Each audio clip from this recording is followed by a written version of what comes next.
now it's showing as 130 hostages, that are with Hamas. Sure. And It's it between looks like it 130 was, and 140. Yeah. yes, around that figure. So now, Israel could have continued to release more Palestinians and then also get back their 130, but it actually, I'm not sure what happened, but it continued with this, the ceasefire, and they again started bombing. So what is a good number for Israel to stop killing innocent civilians? Sure. Yeah. There are a few reasons why the ceasefire stopped working. We can take it from the pro-Israeli perspective, which is the perspective that Hamas did a few violations of the ceasefire, like they delivered people later than was expected. They delivered mothers without daughters, which part of the agreement was that mothers and daughters should go together. They committed a small act of terror, or were participating in an act of terror in Jerusalem. And then we can go with the Palestinian claims about why the ceasefire broke down, which is that Israel didn't want to renew, and that Israel wasn't willing to accept that men should have a different standard of cost, for want of a better term, than women and children should.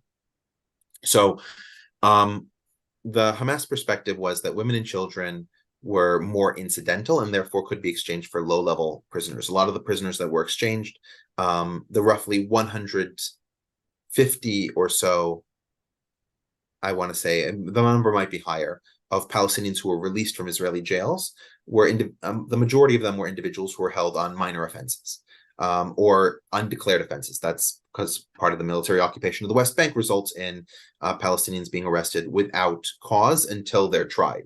So these individuals were in Israeli jails. There's no habeas corpus, right? So they could be held indefinitely under military law until they're charged with something. So that's basically where these people were.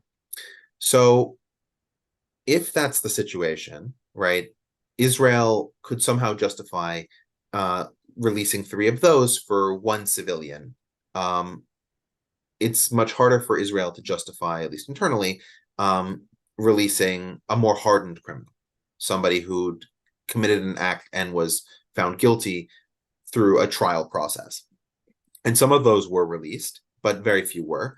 And so that was the next stage in the negotiations in the ceasefire.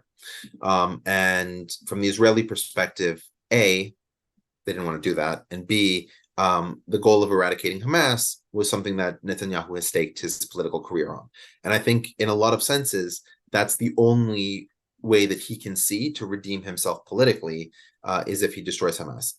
So this is actually causing a lot of difficulties between him and the Israeli population. You have the large-scale bring them home protests in Israel, which are almost paralyzing the country in terms of how widespread they are, and how strong the demands are for a ceasefire, specifically to release the hostages.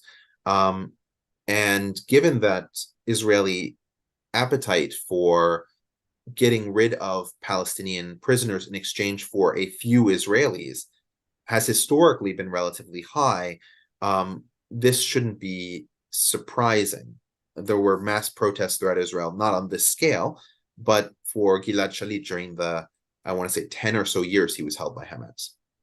One other point I want to make that I don't think is really discussed very much, very little even in Israeli or Middle East news, is that sorry, one last thing.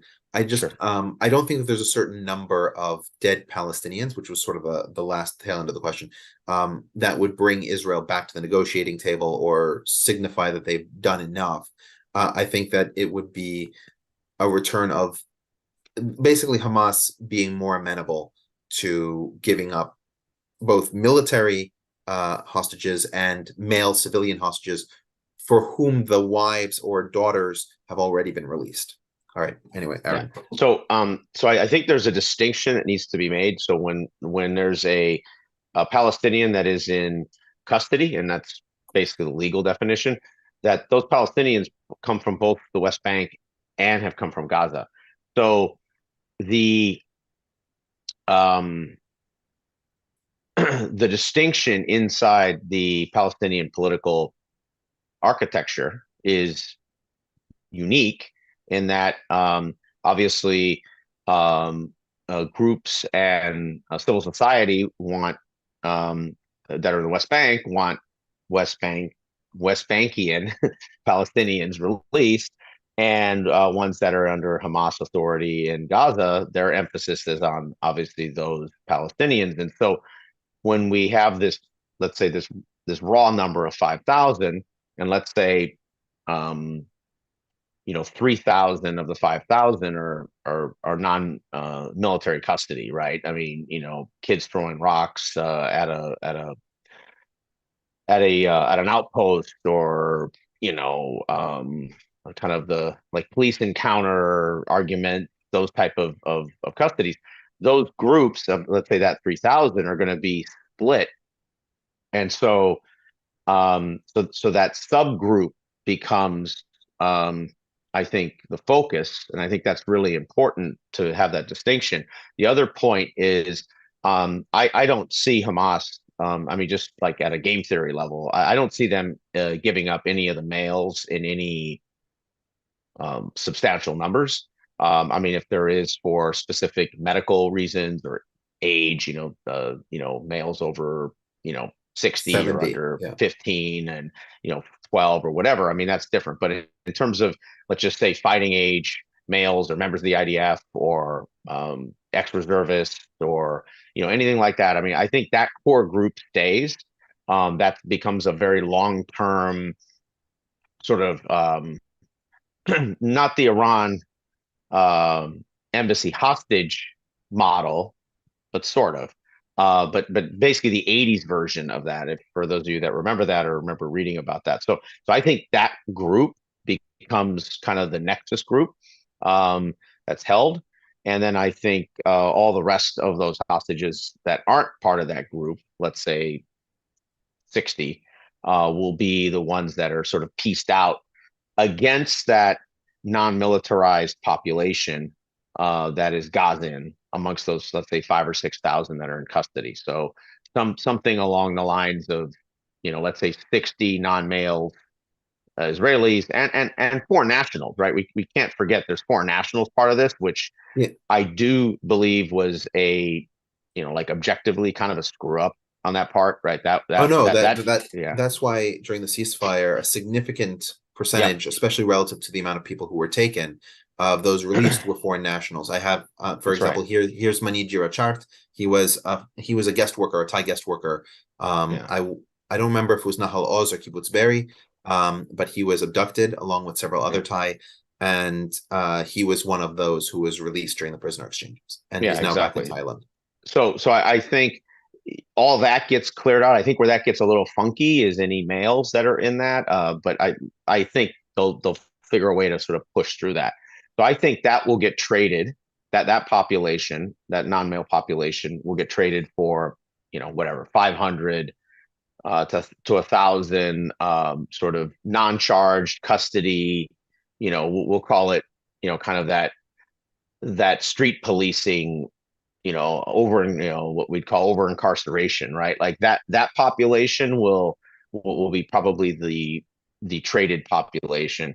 And then after that, I think it starts all over again, right? It's a complete new model from that point on, which is a very different model politically, because one thing Hamas knows, and I think all the other actors know, is there is a sort of there's a hostage political sort of harmonics that you can play.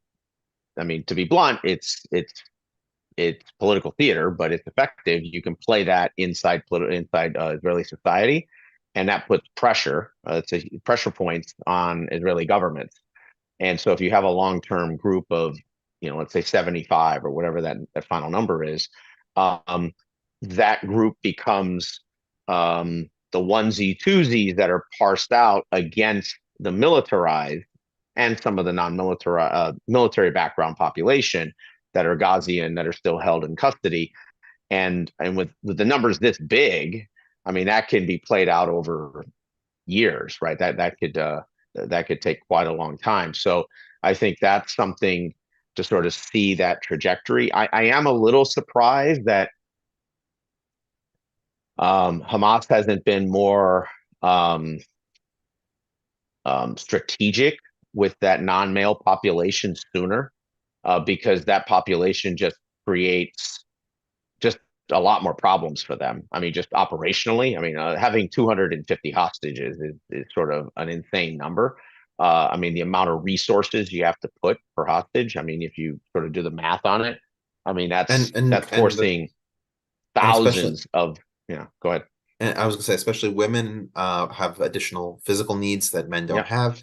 Older people, older people as kids, well. drugs. I mean, all this stuff, right? And like, if you're Hamas, like from their perspective, you'd want to get down to the leanest, meanest group that has the least amount of logistical support, so that um, you can house them basically in your separate sites in decent numbers, probably 5 to 15, maybe 8 to 10 as a standard number, and then you could keep a small cadre, 30 or so per cell, and then that's it, right? And then you're using probably no more than 200 to 400 people to manage those sort of whole architecture of the hostage, which is very Lebanon, right? That's a very 80s Lebanon model that is scalable. Based, I'm not saying this is all good. Obviously, it's not, but it's in the end, it's doable. When you start having, when you start having a small town that you have as a hostage of all the different age cohorts and all the needs that people have. I mean, they're at this point, it's thousands of members of Hamas that are taking care of that, and you're increasing your intelligence signature at the same time when you do that. The real world, right? I mean, people are talking to each other, right? People are moving around, people are getting food made, right? I mean, there's just the daily life.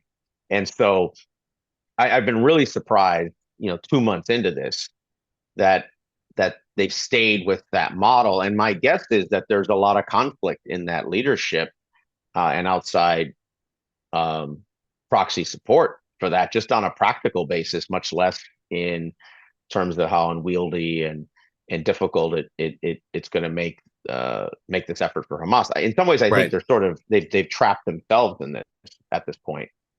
No, I think that's right. I don't think that they were expecting to get as many hostages as they did, and a lot of the hostages that they have are not the ideal hostages that they would want. Yeah. There was the question about tunnel warfare, and as I said, Aaron can probably explain this a little bit better than I can. But tunnel warfare, the problem with it for Israeli execution is that it takes away every advantage Israel has. Right? Israel has the advantage of numerical superiority, has the advantage of technical superiority, right? They have better machines. They have multi-pronged superiority, right? They can have air support, ground support, satellite coverage, all these different kinds of things that provide them constant information and intel. They have communications. All those things go away when you're in the tunnel because you don't have because your communications are bad if functional. You don't have numbers because the tunnels are incredibly thin. They're about one person across, maybe two if you're both backs against the sides of the tunnel, which is not an advantageous position to be in anyway. And you don't have the ability of technology because, with the exception of certain kinds of drones that might be able to pilot down there, some kinds of speakers you might be able to put in there, like listening devices, generally speaking, the technology is out. And so it's man to man. And Hamas knows the ground and the Israelis don't. Yeah. And I would say the natural advantage defenders have typically, at least until they don't, really amplifies in a tunneled or subterranean environment. And I think one aspect that isn't really discussed is you have to submarines. It's like the easiest way to think about them. And imagine just a bunch of submarines, next to each other, some connected, some not, some, sort of T-shaped and some not, or conjoined. And any pocket that you've already secured, you have to have a permanence of security so that you don't allow an entrant to come back into the pocket. And so the force density that you require becomes It's much higher. really overwhelming. It becomes unsustainable, right? And because the logistics, right? People need to eat, they need to sleep, they need to, take care of themselves. They need all the things that you have to do. You have shifts, you have so what you wind up running into is a situation where I think all the Israelis are really going to do is they're going to put sensors everywhere. And this is another dimension that isn't sort of discussed, is that if you're at the surface level and you encounter buildings, you have to clear the buildings and hold the buildings and hold the overwatch on the buildings. That's in force intensive. And then you're not moving to new buildings until, if there's any subterranean points of exit or entrance that you can go into, that you're going to be able to clear and ready and or close. And what I think the Israelis are trying to do, and I think that's all they're going to be able to do is try, is as they take to establish these sort of edge positions around dense areas where there's tunnel access points, they're going to attempt to blockade those and then put sensors around them. And that's about all they can do. And then wherever they do an initial clearing until they get to another exit point, they put sensors there. And then hope that there's no tunneling that continues, because I think that's the reality. The Hamas isn't turning in their shovels and pick holes and by the way, I mean, it's not just that sort of more early 20th century digging, right? There's if you've ever seen them, whenever people are digging subterranean for public works or whatever, they have these very small little kind of like golf cart like backhoes and things like that, and those work really well, and they just run on regular Yeah, no, fuel, diesel fuel. I was going to add, the Gaza Strip is one of the territories in the world with the easiest rock to carve. That's right. So it's actually very easy to create tunnels in that sort of area, as opposed to, this is why, for example, Israel's less worried about tunnels coming from Lebanon. Now, there have been such tunnels, and Israel has discovered them, but they're very few and far between, because that soil is a lot rockier. It's a lot it's a lot harder to bore through. And the issue also becomes, so on a technical level, if any of you here know what LIDAR is, right? It's been used actually in geology and archaeology to discover all these incredible pyramid complexes all over the world that have been buried for thousands of years. And so you can use those in open terrain, same way an archaeologist or geologist will use them, which is where LIDAR came from. But in cities, they don't work because the lattice and the network is just so convoluted and complex, and you can't penetrate through the buildings. So then there's a bunch of sensors. They don't have that many, right? I mean, this idea of, everyone has this big warehouse, this Amazon warehouse or Tesco warehouse of just everything you need is ridiculous, right? We see that in Ukraine, we see that in Russia, we see that really everywhere. So these will be used one by one, little teams that would, think of it as like the way people demine, right? It'll be a similar model, and they'll be attempting to use LIDAR to sort of or mobile LIDAR to sort of map out what they think they're seeing, and then they have to go down, and if they have an exit point, and also remember that Gaza, it's hard to remember Gaza pre 2007, but pre 2007 for decades was a built up a built up area that had normal life completely built into it. And so there's a legacy of 50 plus years, 75 years of normal subterranean development that you'd have, construction, water pipes, and so there's a lot of those that aren't used now, and so this idea that there's this sort of like neat New York City subway system that the Israelis can kind of go through is just not real here, and I think in the end they'll at best try to control maybe 10% of that if they're lucky. That's probably about as much as they're going to get. and Hamas knows that logistically. And if anything, I think Hamas is actually going to recommit to being far more subterranean going forward. It's to their advantage to sort of scale that up, especially as they've sort of withstood the first, let's say, 2 waves of the Israeli attack, the counterattack. And so I think that's where we are on the tunnel front. And anyone who thinks there's some magical outcome here is, I mean, this would require 500,000 Israelis for 2-3 years there, and that's not a commitment that isn't even on the table, right? Yeah, And no, nobody I even don't wants to talk about it. So like forget the international community. I don't think Israel could do it. But yeah. if you have any questions, please raise your hand or put a question in the comments. I have these possible questions that I think are all interesting questions. If one of those is interesting to you, please let me know. One of the things that I think is interesting, and it's the first question on there, is because there's a lot of discussion about what the motive is for Hamas, whether we can simplify it to, for example, as someone like Sam Harris does, that they're a jihadist organization and that their goal is the creation of a worldwide Islamic caliphate. And that's indistinguishable from Islamic State. That's indistinguishable from Al-Qaeda. That's indistinguishable, with the exception of the nationalistic component, from the Taliban. And so all the Palestinian veneer of that is fatuous. And then there's the argument on, let's say, the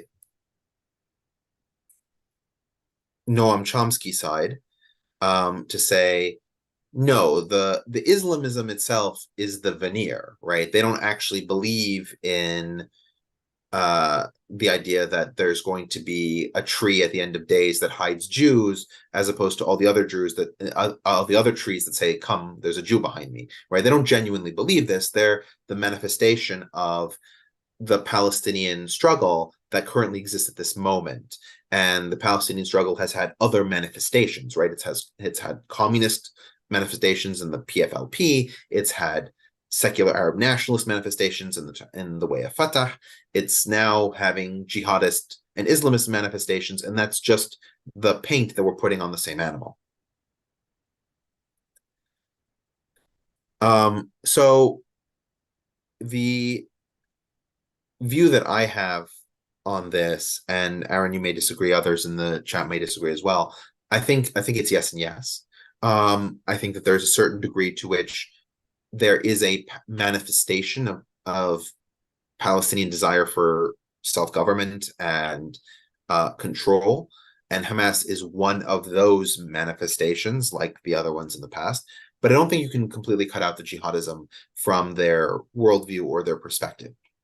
And that means that negotiating with them is actually different, because their goals are both terrestrial goals, and their goals are also goals that can't be achieved without massive loss of life, right? Because in their view, and it's actually one of the things that I think is really interesting, if we look at what Islamists, or jihadists rather, argue, right? You have the jihadist argument of Abu al-Maududi, who basically argues that the proper understanding of jihad is a revolutionary faith. And you can almost play Mad Libs with this and replace the word Islam with communism. And you will see that it reads very similar to the Communist Manifesto, right? Communism is a revolutionary ideal that comes to destroy any government made by man. Communism doesn't look for a nation to be in a better condition than another nation. Communism doesn't care about the land or who owns the land. The goal of communism is to rule the entire world and submit all the mankind to a situation where they're living in collective utopia and harmony. Any nation or power in this world that tries to get in the way of that goal, communism will fight and destroy. In order to fulfill that goal, communism can use its power available in every way it can be used to bring the worldwide revolution, right? And I just literally took his quote and just replaced it with communism. And there's a certain degree to which Hamas ascribes to that ideology too, which means that it's a much more difficult negotiating partner than Fatah, because Fatah, for example, as a secular Arab nationalist group, can make concessions to Israel as long as the secular national dream is achieved. The worldwide nature of jihadism fundamentally means that Hamas can never agree to a long-term peace treaty? So I partially agree with that, but I do think there's a much more short-term dimension here, which is number one, Hamas is representative in Gaza, right? They're not represented in West Bank. Correct. They have, I mean, they were able to have what I would call a minor coup in '07. That would probably be I think the objective way to look at it I mean, it in was a civil Gaza. war. It's a civil war, but it was ultimately um, they've been able to only have one set of elections, which Hamas has won, and now they won't have any other elections. And I don't think Hamas will conduct those elections. And they've thoroughly failed in the West Bank to establish any political strength vis-a-vis the PA, Fatah, Islamic Jihad, Sure, but that's because the Hezbollah. PA has repressed them, not because they No, wouldn't win. absolutely right. But they have support in that repression by other political actors in the West Bank, right? It's not limited just to the PA. Sure. Hezbollah does not want to compete with Hamas. Also, they have obvious history there, and same with Islamic Jihad. So my my point about Hamas in Gaza is that they have a representation of Gaza, but they also have this more, I don't want to call it transnational, but let's say trans sub-regional objective amongst these other actors to try to out pace them, to try to and so from a political movement, from especially in the modern world, from this new social sort of milieu that's out there, the way social media exists, the way sort of very fast, very almost fast food type loyalties can be developed and thrown away by people, especially younger people that don't have deep background, deep loyalties, deep familial kinship ties. And I feel that one of the objectives of this group within Hamas, because they didn't obviously sit around and poll 50,000 members, or we count all the political side, 100, 200,000 members of Hamas, and say, hey, should we go do this October 7th? Right? They didn't do that. This was a pretty aggressive. I mean, it was a core leadership of Hamas, but it was a very aggressive subcomponent of that. Several 100,000 members of Hamas, political or military wings, and their objective was to. And I'm just sort of laying that background. Their objective, I believe, was they saw their position via whether it was the Abraham Accords and just in general that under the new Israeli government, or under the Israeli government now, and let's say the newer manifestations of it, as becoming sort of untenable, and also less relevant. And their objective was to recenter the conversation, which they were able to do. So that was one of their aims. And I think that number one, they did not foresee and I think prepare and organize in an effective way that October 7th would be what October 7th was, how civilian oriented the destruction was. And I don't discount any of the Israeli destruction on civilian targets, but I think in the world we view sort of a Sicilian mafia like sort of gangland shooting of random civilians is a different outcome than a military. It's that way legally, actually, also than a military campaign. And we might disagree morally, but there's a legal definition there. And so I think once that happened, they got their aim, which is to recenter the conflict. So they became a power actor again because they were dropping down that list for years. And now, it's the old saying, like the dog catches the truck. Now, what do you do with it? And I think that's part of the challenge they have now that they're figuring out. And I think the biggest challenge they have is whatever allyship they thought they had, which I think was always more generic, Tenuous.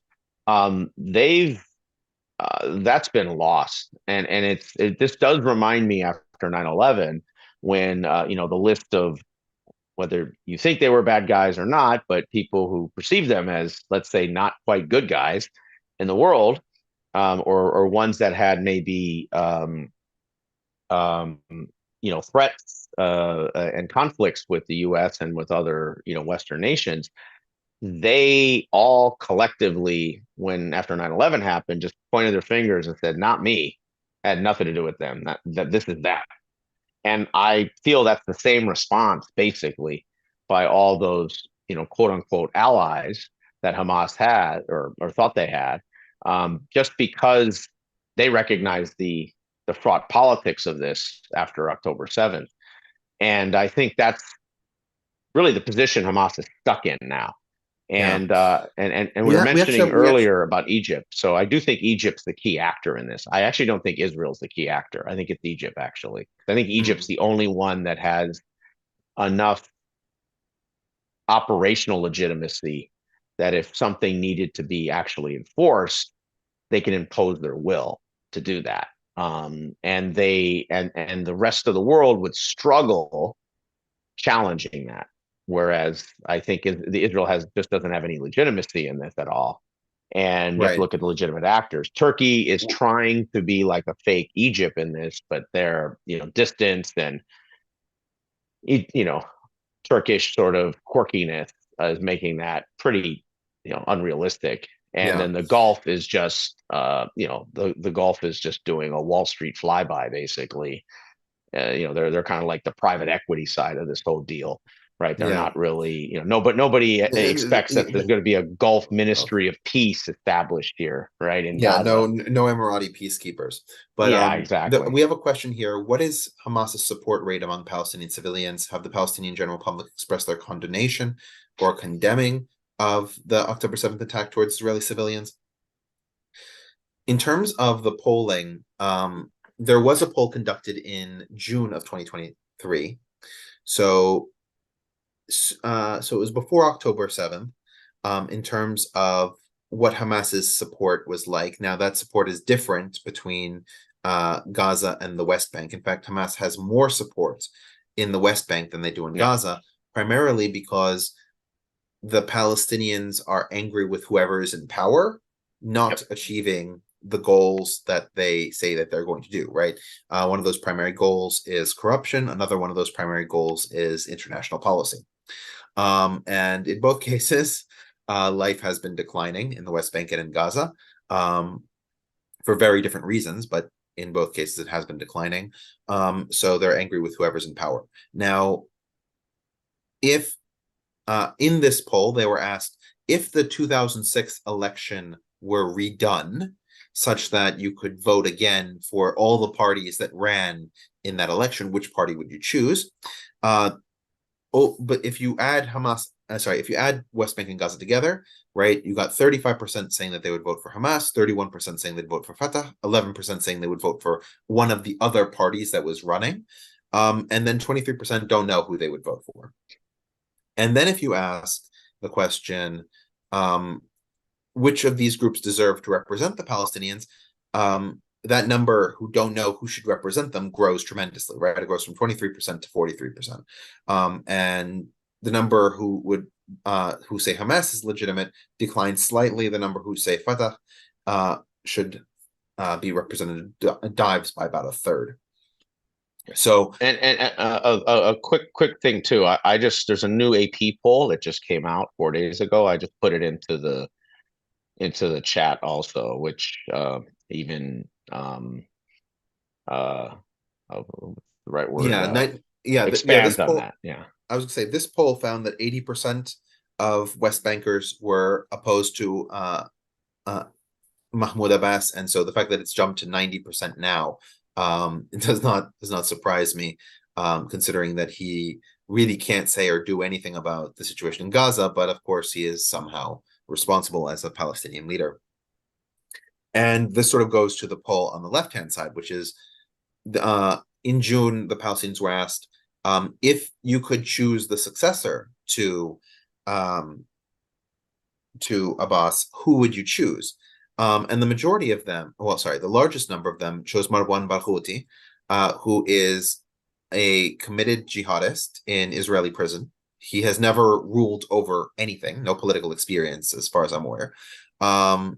But he is seen as non-corrupt and also very strongly against the occupation. So he wins on both issues. Ismail Haniyeh is the head of Hamas, and he had the next biggest swath. Of the individuals here, the only ones who I'm aware of who have not been involved in jihadism in any way are Mohammed Dahlan, Mohammed Shtaya, and Hussein al-Sheikh, who respectively are 4%, 4%, and 3% of the electorate when polled.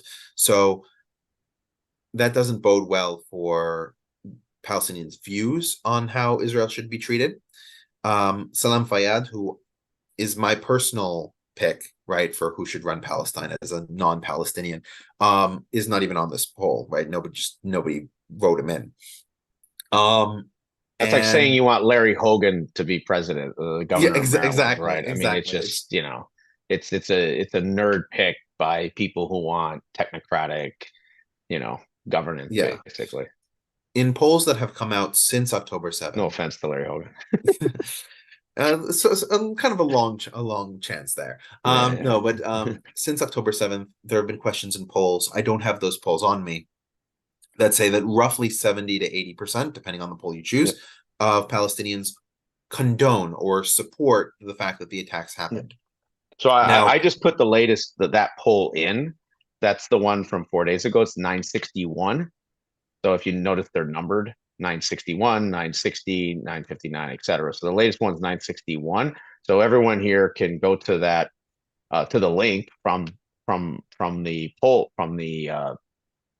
polling firm or the polling nonprofit, and you can actually see the poll results, the mechanisms, the survey model they use, everything. So and they have charts, they have everything there. No, that's fantastic. Thank you, Aaron. Yeah, and if you want to pull those up, you can just real quick, just because you can get, there's some nice little charts there too. So what, 961?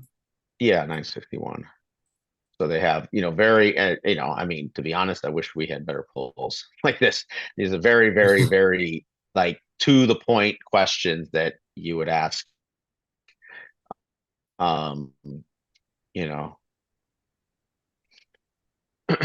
Yeah. So I guess when it is life and death, the polling really doesn't respond, actually.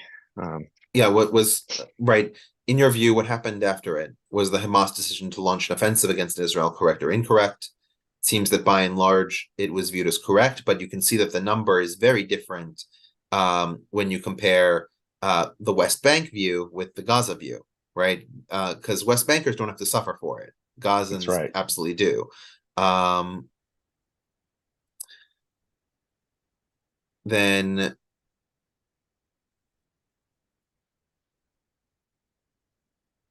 so in the current war against Gaza, did Israel commit war crimes and did Hamas commit war crimes? You can see that the view is almost unanimous that they did, that Israel committed war crimes, but almost unanimous in the West Bank that they didn't, that Hamas did not, right? The Gazans are actually more willing to consider that Hamas, which has been operating in their own territory, is committing war crimes, which should show you sort of how difference makes the heart grow fonder. So I think this is a fantastic poll to sort of look at. I think Nurul, you mentioned that you wanted to talk a little bit about this. Yes, thank you, Richard. This is your meeting. Although I was like the admin, I didn't want to like interrupt you and go in a different direction altogether. So my take on this whole Islamist thing and Hamas being the jihadists, in my views, pretty sure most of the people will be opposing to my views. Uh, for some reason, what I think is when Hamas attacks, it's jihad, and when Israel attacks, it's defending itself. So this is, to me, is a double standard. I think Hamas is, if it is aligned with the Islamic rules of how to wage a war, I mean, to me, it's a resistance. Or most of the Palestinians would think that Hamas is a resistance for them to speak out because the other party is not doing anything. So Hamas is kind of getting involved and instigating all these things so that the world knows the real picture, what is going on in that land. And this is not about October 7th, by the way. This is since 75 years of oppression and occupation that has resulted in this. And people tend to forget that. So, the jihad is established only when there is an Islamic state, when there is a Khalifa, there's a Caliph established, and only then he can make orders of doing a jihad or not, right? You need to understand that perspective here. And I guess if Hamas, I believe that Hamas has killed innocent civilians, then they are not aligning to the laws of what wars are from an Islamic point of view. But also you have to think why they are doing this. They basically are kind of reacting to what they have been resisting since so many years. I'm sorry, I have a baby here, so I want to mute myself and stop. You're doing a great job. Don't worry. No, that's fantastic. No, I think maybe I should have been a little clearer here. When I was referring to the quote by Ala Maududi, I wasn't referring to Islamic law. I was referring to the modern phenomenon of jihadism, right? Yeah. If you look at Maududi's book on jihad, it is not. Maududi has written numerous Islamic treatises, and in fact, his tafsirat on the Quran, his interpretations of the Quran, are relatively well received outside of political circles. But his book on jihad, which is where that quote came from, is explicitly a political book. And so he's writing about how Islam should be manifested politically in a modern nation state. And when you do that through acts of violence, that is jihadism.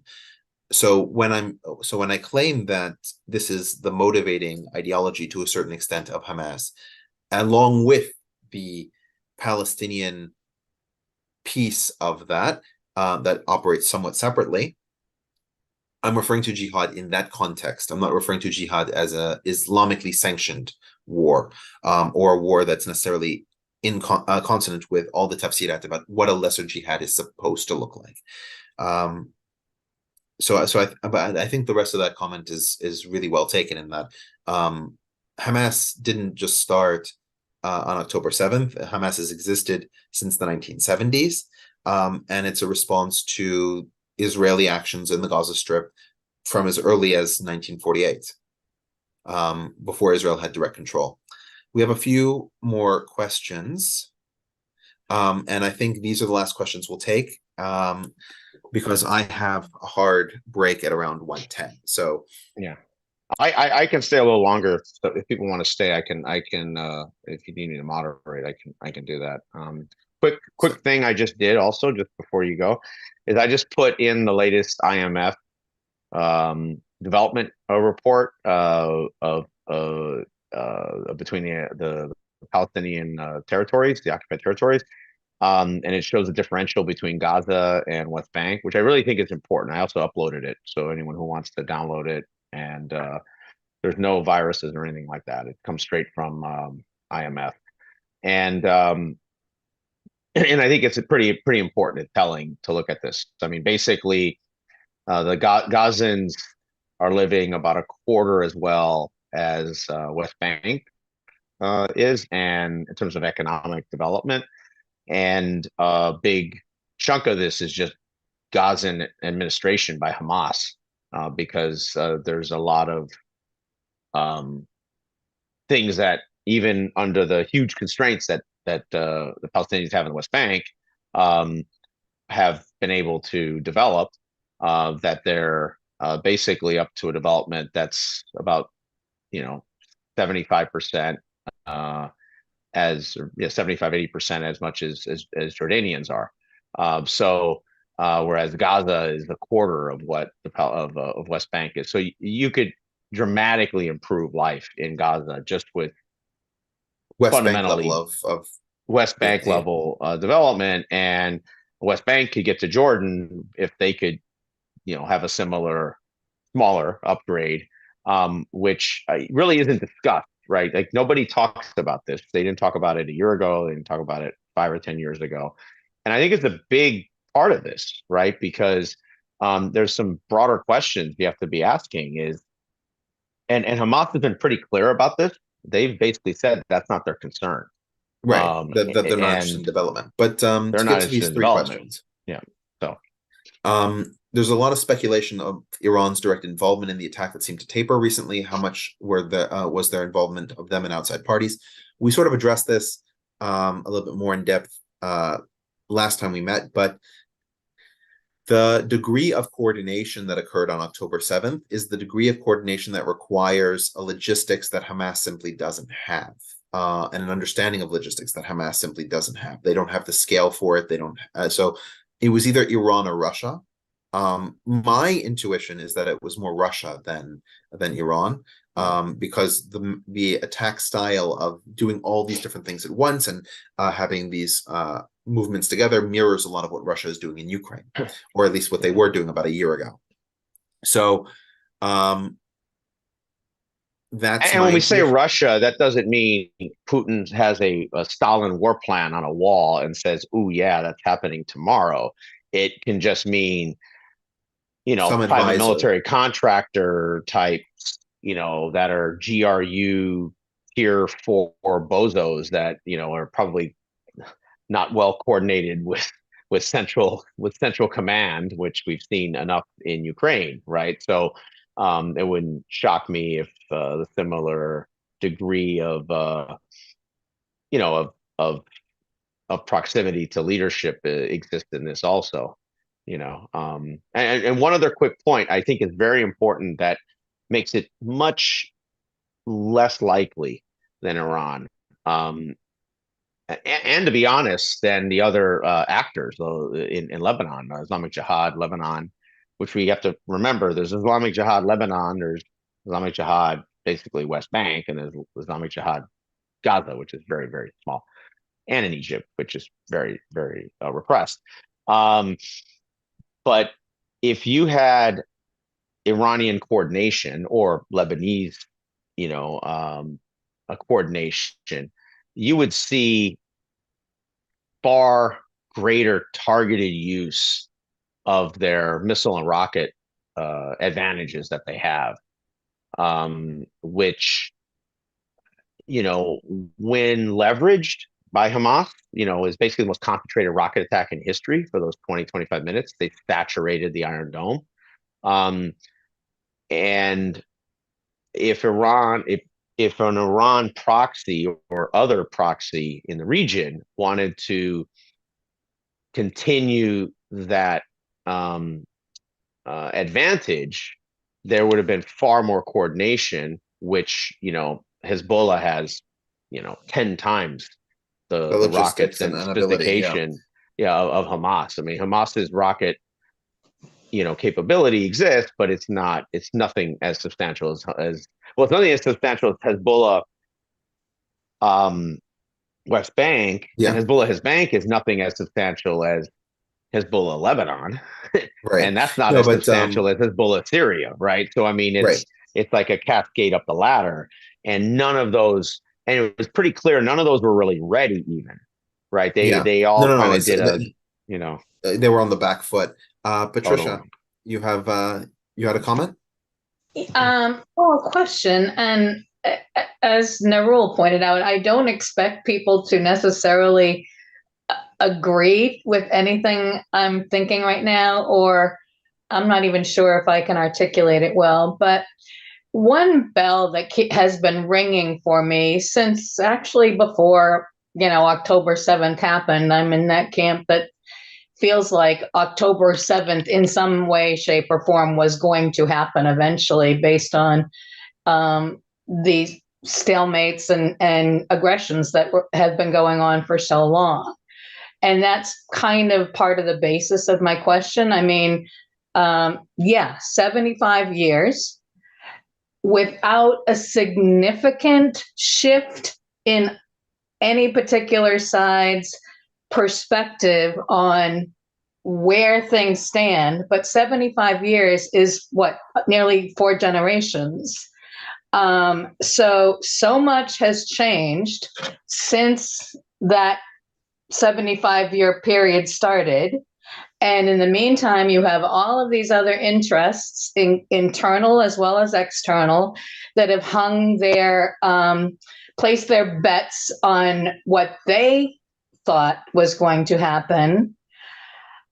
And it just keeps feeling to me like we've reached this point, even in listening to you fellas, describing this could happen or that could happen, but that's part of the problem with the status quo. Roughly, again, I realize little things have changed here and there, but the basic position has remained the same. So it seems like we're almost at a point where the only thing that's going to really change anything or give anybody any sense of security is a true conversion experience. And with a conversion experience, you need a leader. You need a charismatic leader. And I don't see anybody having that kind of legitimacy. I'm just curious as to what you think of that. I realize it's not necessarily a hopeful outlook. No, but I actually disagree with the idea that no significant changes occurred. I think actually a lot of significant changes have occurred over the course of the 75 years.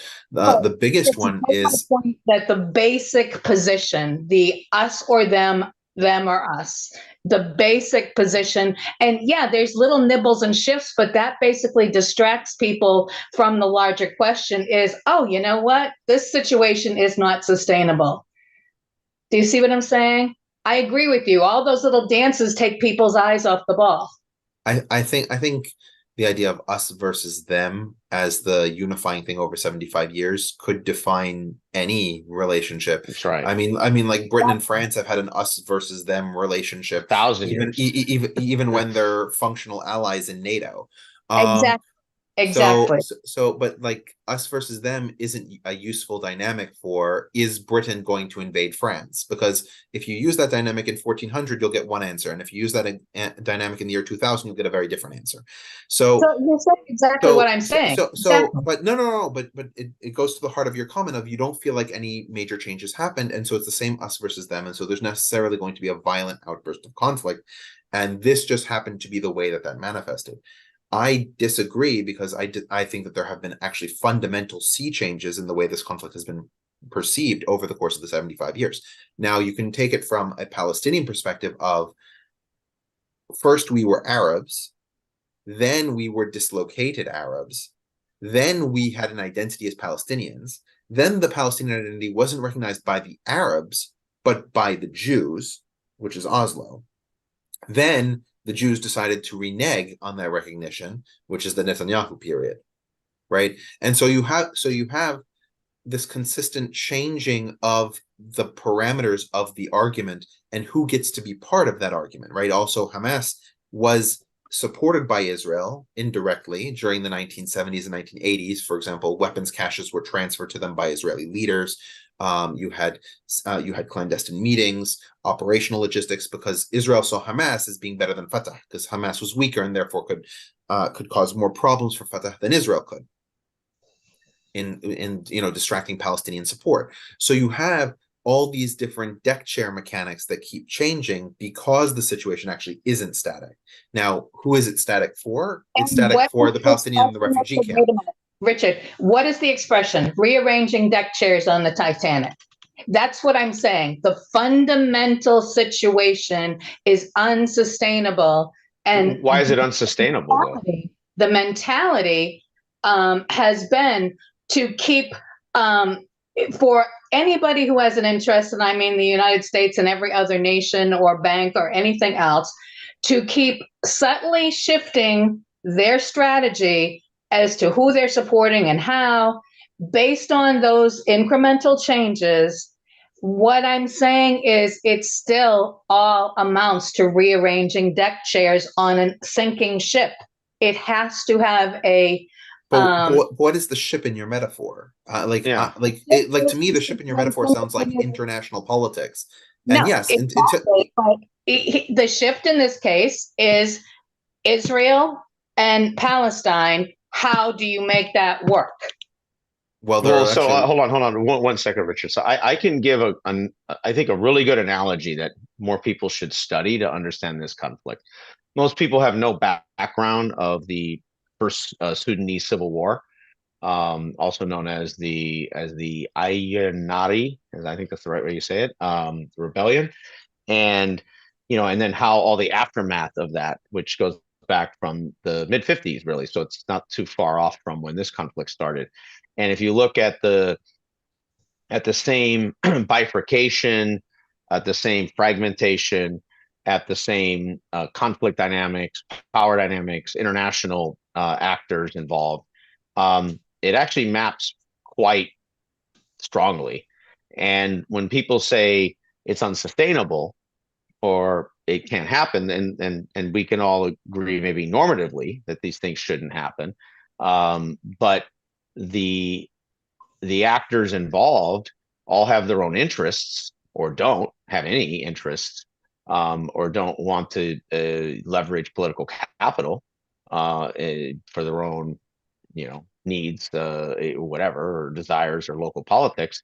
And so then you get a conflict like you've had in Sudan now for 70 years, basically. And there's not this sort of neat little, it's finished, right? Even though you've had the creation of a new state, South Sudan. I mean, literally a state was constructed but that conflict still continues. Um, and I don't think anyone believes that conflict resolved. So you can have these evolutions, as Richard's talking about, while you still have a conflict, and that conflict could go on for you know hundreds Yes, years, hundreds of years. confirming exactly Sure. what I'm saying, Aaron. What I am saying is that it's always been unfinished because it was easier to leave it unfinished than it was to come up with a solution.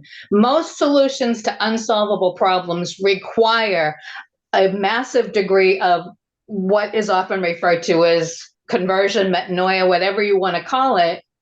But in order for that solution to even begin to appear on the horizon, you have to have somebody who is able to articulate a position that does not disrespect all of the various aspects, but also comes out with a different solution, not that either or one or the other has to be satisfied.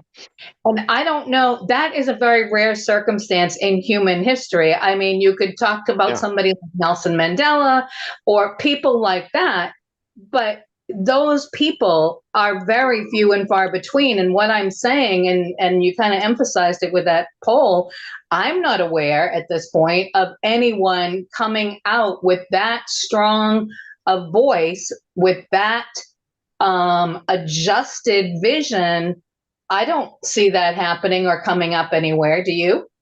No, and it won't, because the any actor like that will have almost no legitimacy and no political power in any aspect of this 360 degrees, unless they're so far removed that their legitimacy is irrelevant. And there's no demand. I think it's pretty clear when we have polling, there's really not any demand for that.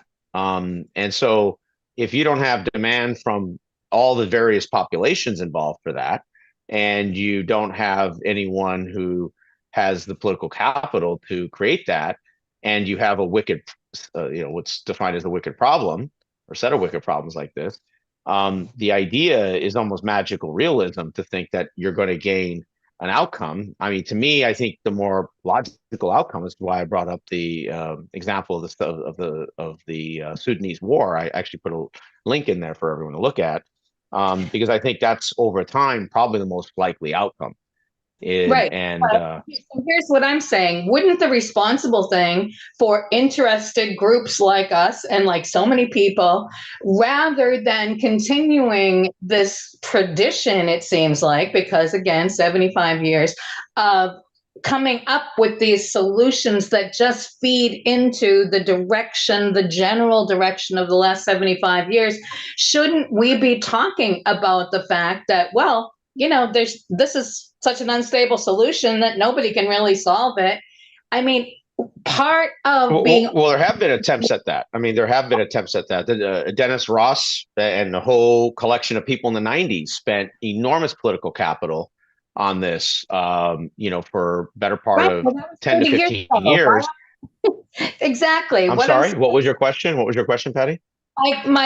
What I'm saying is, it's very difficult to get people in general, including us, to make that shift and say, we keep discovering through all of these changes that keep happening, but ending up in a stalemate, we keep discovering that this is unsustainable. Could there possibly be other approach? I'm not saying I know one. I'm simply saying to plow the ground so it's a little bit more open for alternatives, because as you pointed out, Aaron, we human beings are very resistant to alternatives once we get attached to certain premises that have been traditional. I mean, there are a number of people who have promoted different alternatives, and the different alternatives aren't bought in by significant sections on either side because they don't actually serve the purpose of one side or the other. There's there's the Lebanese solution, which has been proffered, right? Some sort of binational state where Jews have a certain amount of representation and Arabs have a certain amount of representation. We have certain cantonal federalized situations where you'll have certain parts of the Israel-Palestine conglomerate that are run according to Palestinian law and certain parts that are run according to Israeli law. You have different solutions of separation, or you had the Jordanian solution, which was proposed in 1987, right, where Jordan re-annexes the West Bank and makes those people Jordanian citizens, and the entire Palestinian movement collapses. There's all kinds of different out-of-the-box solutions. I mean, in essence, every attempted model, each of those solutions was strongly disfavored by Israel or by the Palestinians or by somebody else because it doesn't take into account that Jews have a fundamental fear of being subject to a large population that they can't control and that could do anti-Semitic acts against them. And the Palestinians are afraid of being subjected to a power that they can't control. I understand this, Richard. So I agree. A conversion experience like I'm talking about is very difficult to happen. So saying that, well, we've already tried fertile ground and fertile ground hasn't worked, so let's just forget about the fertile ground and talk about the dead ground that we're working here.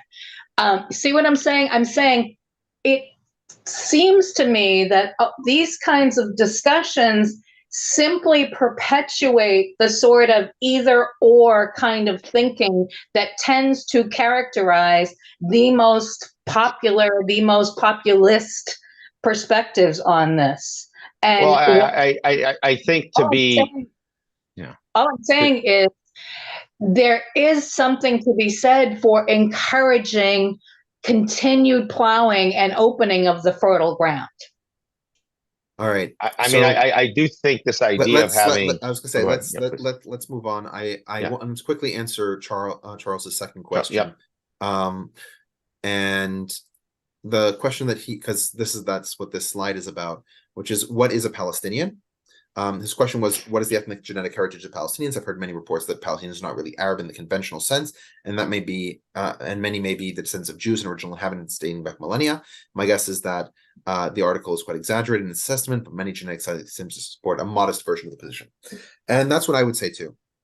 The first thing is that Arab in a conventional sense is more like American than it is like English, in the sense of it covers a wide variety of different ethnic personage groups that all happen to speak the same language, and we're all part of a constituent imperial system, not people that all necessarily have the same parents, right? So it's more of a fictive kinship than an actual kinship, like American versus English, which is ethnic, right? British is the national term in that case. But so you actually have this genetic graph, and it's really hyper expanded in order to look at the Levant. Inside that blue circle are where most of the Ashkenazic Jews sit. The multiple different colors are Lebanese inside of that pink area. So that, and Lebanese are very genetically diverse because of intermarriage with Crusaders and other similar movements throughout Lebanon's history. And the red circle is Palestinians, and the green circle are Arabians, right? Those are the people who are indigenous to Saudi Arabia, Yemen, Oman, Emirates, Kuwait, Qatar, these kinds of places. And you can see that there's certainly overlap between the Palestinians and the Arabians, but that's no different than, for example, Syrians and Lebanese, who are also around in those same sorts of areas, not very far away. And so there's a certain percentage of people who, sorry, a certain percentage of the genetics which are coming from the Arabians who invaded in the 7th century. And there's a certain percentage of those who were the indigenous people who married those Arabians or were culturally converted, in the same way that there are many Americans who are descended from the first white settlers, let's say, and some people who married into those populations, right? There are some people that you know who have one side of the family goes back to the Mayflower and the other side is an immigrant from 2 generations ago, right? That's the situation of the Palestinians. So there is certainly mixed genetics with Jews, and there's certainly mixed genetics with Arabians. And I do want to say something. I think it's really important that no party really wants to say ever. That I've always viewed this is my fake term for it, but the United States of Ottoman land, which is this 300, 400-year world, which basically did scrambled eggs across this whole region, continuously for hundreds of years. That this post-Ottoman national identity projects that we've had over the last 100+ years, and really started 200 years ago, but or started in full force, but especially the last 100 years, has been to attempt to essentialize, with a lot of mostly pseudoscience, but basically that, whatever, grandpa minus 15 was here ahead of your grandpa minus 13 or grandma minus 13 or whatever. And most of that stuff's voodoo, right? It's just not real in terms of the pseudoscience behind it. And in the end, I've always felt like this whole region has a collective amnesia, which I think is essential to developing this modern nationalism, to understand what how impactful the Ottoman Empire was in constructing and really designing, in many cases, the scrambled eggs that they did, because they obviously never wanted or attempted as much as they could to really restrain and constrain any massive ethnic or ethno-religious national formation, because they didn't want to fight another war over it, right? And it still didn't work, but it didn't work over the whole period of time all the time. But that was really like the underlying design constraint. And I think if we don't acknowledge this, and we don't acknowledge that the identity structures that we have now are far more modern, the way we've defined them, than they would have looked 200 or 300 years ago, when you had this sort of bazaar of people across, dozens, hundreds, really, of these, small Ottoman cities, or mini city-states or statelets that existed. And I think when we don't do that, we do a disservice to the real history that went on in ethnic and ethno-religious national identity. And I think most of the 20th century has been attempting to repudiate a lot of that. And it's sort of a version of non-secular humanism that the Ottomans practiced in some ways. It was obviously to the benefit of their empire, but that was what they figured out. was the only thing that could work for them. And by rejecting the Ottomans, we reject all of that and reject all that history.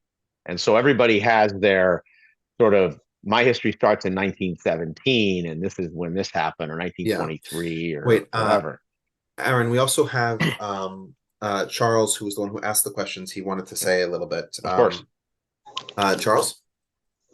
Yeah, actually, in addition to the question I posted in chat, which thank you guys so much for addressing those. I actually wanted to also bring up a point somewhat related to what Patricia was asking. Now, I'm by no means as knowledgeable as you guys, Middle East, but it does occur to me that there are some fundamental sea change happening that's also related to the greater geopolitics in the world that may be pushing, that could provide the impetus for a new I don't know, like equilibrium or a new sort of dynamic that could produce a solution. In a sense that one part of that is the Arabic countries around there. All of them are basically, going on the modernization drive because they realize that oil is going to run out, or we're simply going to be stopping our oil consumption, so that they have to change their economy from a resource oil-based economy to one that's high tech based, and that requires a fundamental sea change within those societies. And a lot of them do require a stable international regional environment. This is why you see the Saudi and Iranian detente. This is why you see the Arab Abrahamic Accords, and all those countries are making a huge push into high tech.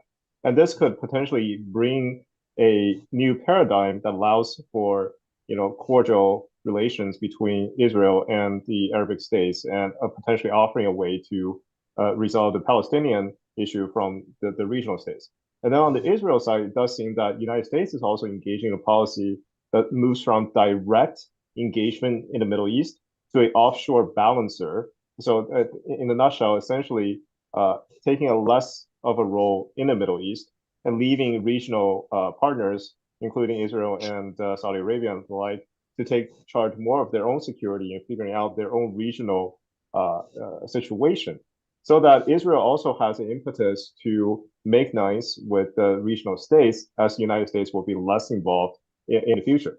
So it's not necessarily anything coming domestically from Palestine or Israel, but more due to the international situation. So it is by no means going to guarantee anything, but those are potential things we can look out on the horizon. Now, in the immediate term, I think it's extremely important that we minimize the current conflict, because whatever solution we're talking about is going to be decades down the line. It's going to require decades of goodwill building, of construction of institutions, and any damage we do now is going to throw a huge wrench and delay that process. Thank you. Yeah, I think you make some really great points. The one piece I think that you're missing right now is the Iranian-Israeli dynamic is very unique, right? So as much as you might have degrees of detente with Gulf, to be more specific, Gulf and Iran, or Gulf states and Iran, there's nothing on the horizon that looks like there's going to be a different shift from the Cold War, and I think that's what it is, the Cold War between Iran and Israel. I don't see any actors that have either the legitimacy or power, or willing to spend the capital, or believe that even if they did that, you would change that. So you could do an A/B test on this thing, right? So if you think of the one actor that probably has the geopolitical weight and, let's say, political non-history, that would be China, PRC. And let's pretend, she wanted the Nobel Peace Prize and 15 other things to put on the mantle that he could just get if he wanted, probably. What amount of political capital would that regime have to deploy to just get a non-Cold War operating relationship, not kumbaya, but just non-Cold War operating relationship between Iran and Israel? And if we're honest about it, they probably, it's probably at best a 50-50 and probably more like a 20-80. And so if someone in this era that has the political weight, global geopolitical weight that China, especially with the global South, where they could marshal, an enormous amount of the global South, can't move the dial probably more than 20%. Well, that tells you this is that the Iran-Israeli Cold War is incredibly intractable right now, and unless there's a historical break on one side, like we saw at the end of the Soviet Union, which I think was very unique, because it was not a singular state, right? It was a union, which had all its own, geoeconomic issues. I don't think anybody believes Iran is going to kind of crack up and there's going to be some big shift there. So without that change, as much as you'll have regional dynamics, let's say, stabilizing, and what I would say is the A-team actors, right, the ones in the Gulf that are heavily investing trillions of dollars, eventually tens of trillions, to fully modernize and become, in essence, first world techno states, they'll do that. And then the secondary states that can do some of that, like Egypt, will do pieces of that. Other states will do pieces of that. Turkey will do probably quite a bit. They'll evolve down that line. But the other states that still have these intractable relationships, I don't see that transformation. I mean, outside of hope and sort of magical realism, it's not there, because the actors, the constraints that both Iran and Israel have with each other are so ingrained, and so immortal to each other, that it's like it is a Cold War. It's just a regional one, and there's no other actors that can make any. I need to impact. sign off, so I'm going to stop sharing and head Yep. out. Aaron, if you want to continue leading, more power to you. I'll stay here, and if anyone wants to have questions, and if you want to leave your deck, you want to leave your deck with me also. You can't control it though, because it's my computer. No, I know, but if you just email me your deck, the latest one you have, and then I'll just pull it up. Yeah. Or if you want to attach it to the meeting, you could just send it to me in the group chat. Okay, I'll handle that while I'm on the road. Yep. Okay, Just to quickly answer the last question before I head out, I think in order for Israel to agree to a ceasefire, Netanyahu would need to be presented with a prisoner swap for the civilian men from Hamas. That is something like 10 Palestinians for one Israeli hostage, or somewhere around that number. I think that if Hamas were willing to pony that up, that would get them the ceasefire. But I don't think Hamas is willing to pony that up. They're not. Yeah. So as a follow-on, Charles, do you have other